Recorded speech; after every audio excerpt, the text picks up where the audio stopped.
Hi, my name is Filipa. Welcome to my channel, Awkward the Talk, where I give parents the skills, tools, and knowledge to provide their children with mindful sexual education. Today's topic is what are appropriate and inappropriate sources of sexual education. So let's start with the inappropriate sources of where kids get information about bodies, feelings, and sex. So the first one is porn.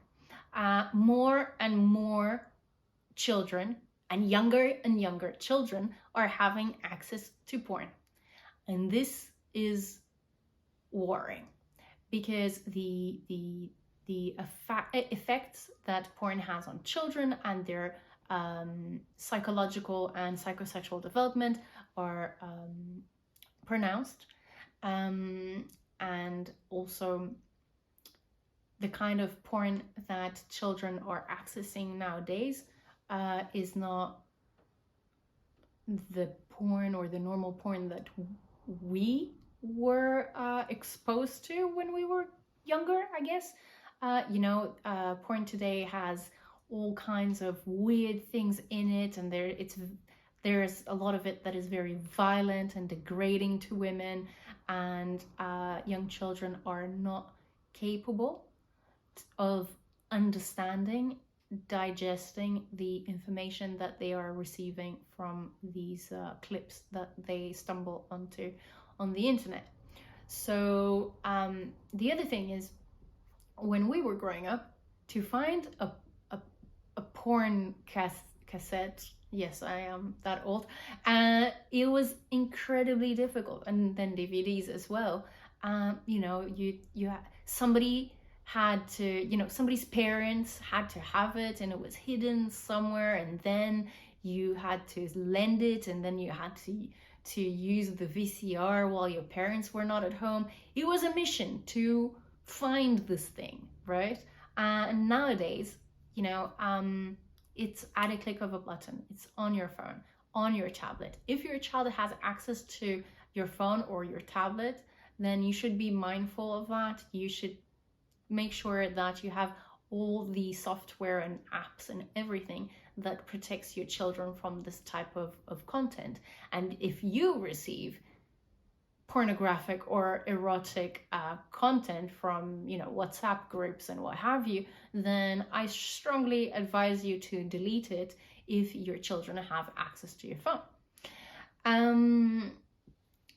The other way that kids have access to porn is, even if you take all the precautions in your home to avoid your child having access to inappropriate content, if your child is going to school, then it is not uncommon for other kids to bring their parents' phone or their own phone and show each other what they have found.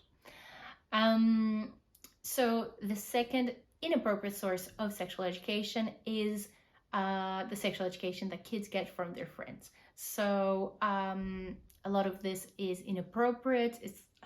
Most of it does not have correct information, and it distorts the healthy and positive experience of sexual education that kids should be having. The third source of inappropriate sex ed is the media. The media more and more shows sexual or erotic content, and children do not have sometimes the capacity of understanding what is going on. And also a lot of these actions are devoid of context, or also they may not subscribe to the family values that you would like to instill in your child. Fourthly, another way that children are learning about bodies, feelings, and sex is actually through sexual abuse. So to avoid these inappropriate sources of where kids are getting information about bodies, feelings, and sex, we promote mindful sexual education. And that is education that is intentional, continuous, delivered through play, and based on fact-based information, and also delivered with love and empathy and respect. So I here urge you as a parent to educate yourself if you are not feeling that you have enough information or the courage to start these conversations with your kid. Just ease into it and start with subjects that might be a little bit easier to talk about. For example, feelings and how do we know that we like each other and things like that. And then you want to be maybe talking about the body, and start off with body parts like, I don't know, head, shoulders, knees, and toes, and what they are for, and how they function and why. And also then mention the genitals, but you don't have to, sit children down and be like, today we're going to talk about genitals. No, when you are, washing them and cleaning them and dressing them, you are, you're talking about their little body parts, right? And I urge you to start not just saying their names, but also explaining what their function is. And that will make it easier also for you to get into the habit of talking about body parts and genitals. And here I'd like you to really think about the fact that genitals, the function they perform the most is not sex, which is where our mind goes to as adults, right? And we're like, oh my God, I don't want to talk about penises and vaginas with my kid because sex, right? But the truth is, there are other functions that these body parts have, like peeing, for example.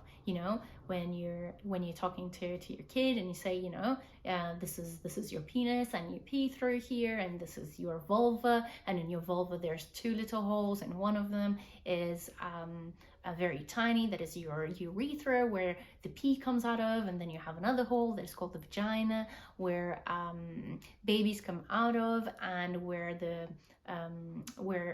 your period blood comes out of. And then you start incrementally making the information more specific, right? So the answer that you would give a 2-year-old is not the same that you would give to a 6-year-old. Why? Because their level of understanding and digesting the information is not the same. So because there are all these inappropriate sources of sexual education, and as hard as we try to shield children from them, they will inevitably be exposed to a few of them. It is important that you start giving your child sexual education early, so that when they have access to these other inappropriate sources, they already have knowledge about what sexual education should actually be. And also, more importantly, because you have opened up communication around this topic, they're more likely to actually tell you if they see something like that, because you have already made it normal in your family to talk about bodies and feelings. So for them, it's only natural that they would tell you if somebody at school showed them something that was inappropriate. So I hope this was helpful. Send me DMs if you want more information, and also don't forget to comment, like, subscribe, and share. Thank you.